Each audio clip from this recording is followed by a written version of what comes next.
And we will start with Jack McCaffrey.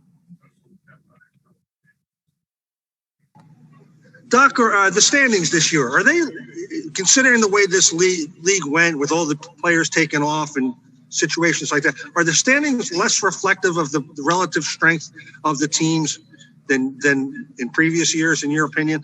I don't know, Jack. Honestly, every year there's injuries with teams, and you get through it. The team I coached last year, I think, PG and Kawhi had one practice together the whole year and missed 30 games. Yet I think we ended up in the second seed. So, I don't know the answer to that. Every year there's injuries, and at the end of the year, usually the teams are on the top, are usually the right teams. That's what I would say. I think the Lakers right now would be the only exception with all the injuries they have, and being the defending champions, you just give them their due. But other than that, no, I think it is what it is. So just being number one in the conference would be a nice achievement for you. It would reflect that you were the best. Well, team. Not really. I don't look at being a number one seed as this great achievement. I just think it's great to have because of home court. Achievement is winning it. That's the achievement. So, everything else is what you need to do to try to win it. All right, Doc. Thanks. All right. Thank you. Jeff Skaversky. Hey, what's up, Doc? What's going on? How do things change tonight for you guys without Zion? Obviously, unfortunate injury, and I know your players are competitive, want to go up against the best. But as you guys are trying to lock up that one seed, how does it change things now without Zion on the other side?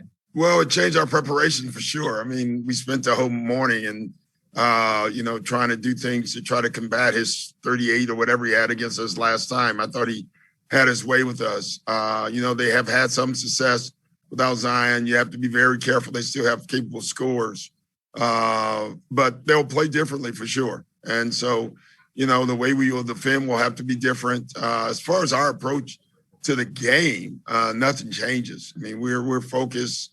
We're coming in to try to win the game. And do you have an update on Joel? I don't yet. No. Okay. Thank you. You're welcome. Kai Carlin.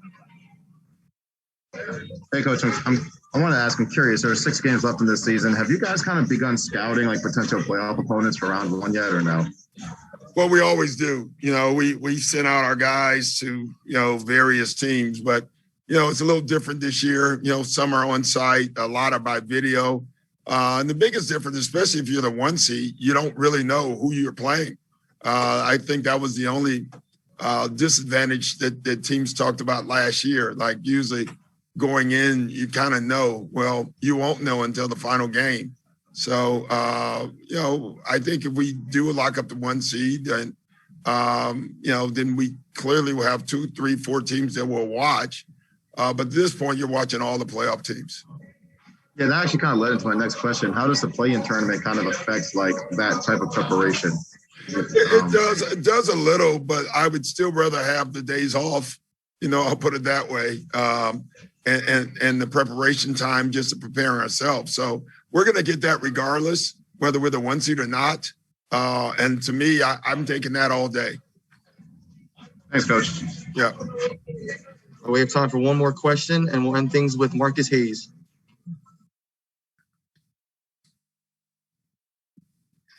Hey, Doc. I think you were in high school when Walton won the 78 MVP. He won it playing about 70 games, and there was a little bit of controversy.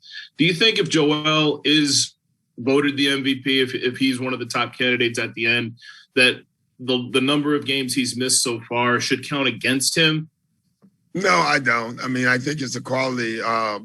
Let's say if we keep winning and end up the 1 seed, I don't know how you can argue Joel Embiid being the MVP, because he affected winning as much as anybody else did, or it was proof that he affected winning more than everybody, at least in the East. So I don't. A lot of guys have missed games this year, unfortunately. Jokic is probably the only one that's played a ton of games, and really good for him, but No, I don't think any guy who wins MVP, no matter who it is, they're all worthy. They always are. And what have you seen from him in the last 6 weeks? I think he's only missed one back-to-back, and that was the first game back from his knee injury. Yeah. He only took one game off from that shoulder injury. You know, we've been covering him for 7 years now. This is a level of, you know, perseverance and toughness we just haven't seen before. What have you seen from him in the last 6 weeks? You know, listen, it's something we talked about this summer. And for us to be great, he's going to have to be great, and he's going to have to play as many games possible that will allow him to be in the playoffs healthy. You know, so it's all those things encapsulated in one. And, you know, unfortunately for him, the knee injury took him out far more games than he would have been out. He would have played even more games. So good for him. It goes down to his conditioning, his mental preparation, and I'm very proud of him.